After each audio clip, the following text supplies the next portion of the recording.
Merci d'être avec nous dans ce live TV Finance. Place maintenant à notre rubrique, les produits de bourse avec Unicredit. Damien Tracou, analyste indépendant, est avec nous. Bonjour Damien, on va commencer avec vous par faire un point sur le CAC 40. Que retenir ? Eh bien, le CAC 40 a poursuivi son exceptionnel parcours jusqu'au test des 5200 points. Cela représente 1000 points en l'espace de 3 semaines, toujours portés par les mêmes valeurs, les valeurs cycliques, les valeurs bancaires, bref, les actifs risqués par rapport aux actifs défensifs qui sont rentrés dans le rang ces dernières semaines. Mais attention, cette vague d'appétit pour le risque pourrait prendre fin prochainement pour 3 raisons principales. La première raison est en bas du graphique, il s'agit d'un indicateur de vitesse et de surachat qui s'appelle le MACD. Vous observez qu'on vient de passer d'une observation record à la baisse à une observation record à la hausse. Alors à mon avis, ce genre d'excès devrait être purgé quand même dans les jours à venir, ce qui militerait pour un rééquilibrage des prix en faveur des baissiers.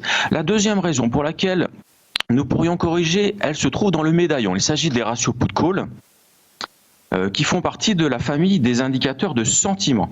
Les indicateurs de sentiment sont des indicateurs contrariens, c'est-à-dire que plus les intervenants sont optimistes, plus le marché a de chances de baisser. Or, nous observons sur ce ratio put-call qu'aujourd'hui, les intervenants sont plus positifs maintenant qu'avant la crise du Covid-19. Donc là aussi, c'est un excès qui semble, qui devrait probablement être corrigé dans les jours à venir, ce qui suggère une correction de marché. La troisième raison, eh bien, c'est le secteur bancaire et le secteur automobile qui sont emblématiques de la hausse de ces dernières semaines et qui graphiquement sont positionnés sous des résistances majeures.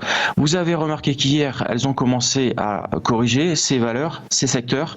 Eh bien, ça devrait se poursuivre eu égard au positionnement, comme je vous le disais, des secteurs sous des résistances majeures. Donc pour ces 3 raisons, eh bien, je pense que le marché devrait consolider de quelques pourcents au mieux, au pire de 10% vers 4720 points. Merci Damien, on va s'intéresser maintenant avec vous à Publicis qui est en difficulté. Oui, c'est une valeur qui n'a pas attendu la crise sanitaire pour se heurter à un environnement économique difficile. Le marché de la publicité est un marché mature avec des taux de croissance qui sont assez faibles, de l'ordre de 2 à 3%. Alors, vous l'observez sur le graphique, hein, sur l'indicateur du bas, qui est l'indicateur de force relative, eh bien, à partir de 2016-2017, le moment où le chiffre d'affaires de Publicis a commencé à stagner, eh bien, la force relative du titre s'est orientée à la baisse. Ça veut dire que le Publicis sous-performe, c'est une valeur délaissée par les investisseurs.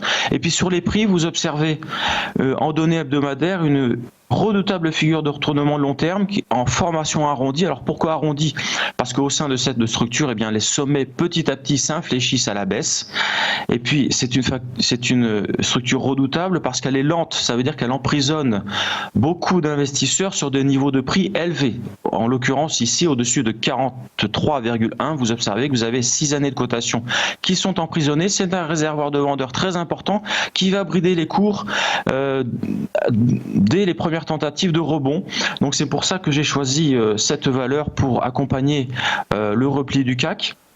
Alors l'objectif est assez modéré, hein, je ne vise pas une baisse très importante. Hein. Dans le médaillon, je vous ai représenté les variations quotidiennes du Publicis. Nous devrions revenir vers le premier support à 28,9 qui sera une zone de prise de bénéfice si le mouvement baissier est avéré.